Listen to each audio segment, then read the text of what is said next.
এবছর যদি তারা ভোটটা না দেয় তাহলে হয়তো পরের বারে তাদের নাম কেটে যাবে, যেটা কিনা অনেকের ক্ষেত্রে হয়েছে। ফলে তারা দেখছে যে তাদের প্রতিবেশীরা কিংবা তাদের গ্রামের অনেকের নাম কেটে গেছে। মুর্শিদাবাদে প্রচুর পরিযায়ী শ্রমিক আছে যারা এইবারের ভোটটা দিতে তারা কিন্তু এসছে। অনেক সময় তারা হয়তো আগের নির্বাচনগুলোতে সেভাবে আসতো না, আসলেও অল্প সংখ্যক হয়তো আসতো। এবছর কিন্তু তারা অনেকেই বিভিন্নভাবে বাসে ট্রেনে করে তারা এসছে। মুর্শিদাবাদে বেশ কয়েকটা জায়গায় ট্রায়াঙ্গুলার কিংবা ত্রিমুখী কিংবা চতুর্মুখী ফাইট হতে পারে। কারণ ওখানে তৃণমূল এবং বিজেপি ছাড়াও কংগ্রেস এবং লেফট আইএসএফ অ্যালায়েন্স ওখানে লড়ছে, এবং বেশ কয়েকটা জায়গায় আপনার ত্রিমুখী কিংবা চতুর্মুখী ফাইট হবার আশঙ্কা আমার আছে আর কি। এবং ঝামেলা হতে পারে, সেই ঝামেলার খবর আমরা কিছু পাচ্ছি, কারণ এই ডিস্ট্রিক্টে আরেকটা পার্টি অর্থাৎ হুমায়ুন কবিরের পার্টি তারাও অ্যাক্টিভ, এবং অনেক মানুষের নাম এখানে বাদ গেছে, সব থেকে বেশি মানুষের নাম এখানে বাদ গেছে। ফলে সেই আশঙ্কাও আছে আর কি। দেখা যাক ইলেকশনের দিনের পরে কোথাও রিপোল হয় কি। মানে এই জন্য এগিয়ে মুর্শিদাবাদ, তার কারণ হলো যে এক তো তুমি দেখবে যে এই যে টোটাল ডিলিশন যেটা হয়েছে তার মধ্যে কিন্তু প্রচুর মৃত ভোটারও আছে, মৃত ভোটার, শিফটেড ভোটার কিংবা ডুপ্লিকেট ভোটার সেগুলো আছে। ফলে এমনিতেই তুমি দেখবে টার্ন আউট ভোটের পার্সেন্টেজ এমনিতেই বাড়ার কথা। মুর্শিদাবাদের ক্ষেত্রে একটা জিনিস হয়েছে, সেটাও গুরুত্বপূর্ণ। মুর্শিদাবাদে প্রচুর পরিযায়ী শ্রমিক আছে যারা এইবারের ভোটটা দিতে তারা কিন্তু এসছে। অনেক সময় তারা হয়তো আগের নির্বাচনগুলোতে সেভাবে আসতো না, আসলেও অল্প সংখ্যক হয়তো আসতো।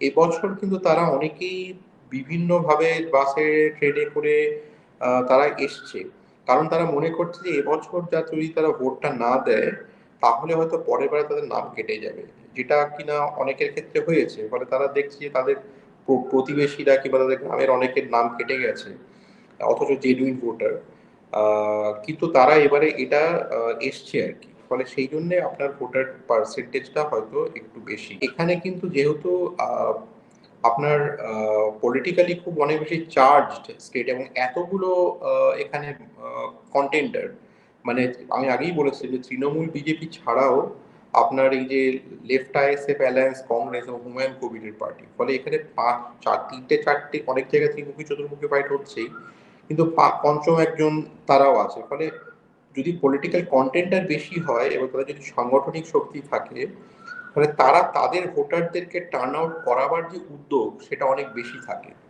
যার ফলে আপনার টার্ন আউটও হচ্ছে আর কি বেশি। হ্যাঁ, এইটা তো ইভিএম কাজ করছে না, কয়েকটা জায়গায় খবর এসছে, এটা প্রত্যেকবারই হয়। এবং এটা নির্বাচন কমিশনের আগে থেকেই ঠিক করে ডেমো দেওয়ার সময় যখন তারা বুথ লেভেল এজেন্টদেরকে ডেমোটা দেয় যে এই ইভিএমটা কাজ করছে, সেটা দেখে নেওয়া উচিত ছিল, কিন্তু তারপর টেকনিক্যাল কিছু ফল্টের জন্য হয়েছে। নির্বাচন কমিশনের তো প্রথম থেকেই এসআইআরটা যেভাবে কন্ডাক্ট করলো এবং তারপরে যে নির্বাচনটা করা সে সুষ্ঠুভাবে, সেক্ষেত্রে অনেক খামতি দেখা যাচ্ছে। এই নির্বাচন কমিশনের যে এফিসিয়েন্সি এবং প্রফেশনালিজম, সেটা তো অলরেডি প্রশ্নচিহ্নের মুখে।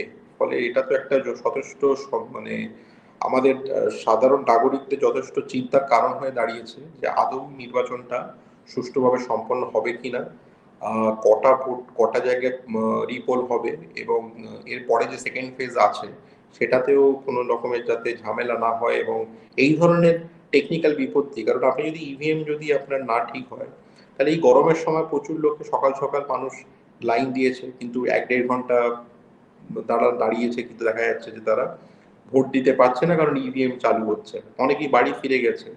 তো এটা তো ঠিক নয়, এটা তো নির্বাচন কমিশনকে একেবারেই দেখতে হবে।